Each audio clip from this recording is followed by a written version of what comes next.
அடுத்து நம்ம பார்க்க போகிறதுன்னு பார்த்தீங்கன்னா காடகம். இதில் பரவக்கூடிய டிசீஸ்ன்னு பார்த்தீங்கன்னா அழுகல் டிசீஸ், அப்புறம் கேப்சியூல் ராட் அண்ட் ஃப்ரூட் ராட்னு சொல்லுவாங்க. இதில் அழுகல் நோய் தான் வந்து மேஜர்னு பார்த்தீங்கன்னா அழுகல் நோய் என்று சொரிக்காய்ன்னு சொல்லுவாங்க.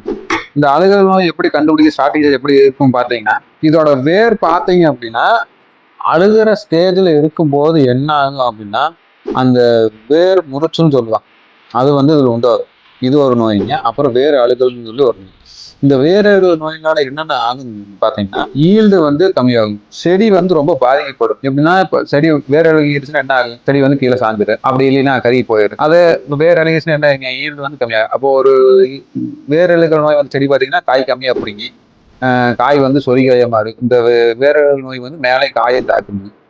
ரெண்டாவது பார்த்தீங்கன்னா பூ வந்து உந்துட்டே இருக்கும். அதாவது இது வந்து ஃப்ரூட் ராட் சொல்லுவாங்க. அதாவது அந்த பூ வந்து விழுகிறது. அந்த பூ பிடிச்சாலும் பூஞ்சை நோய் மாதிரி அது மேலே வர்றது.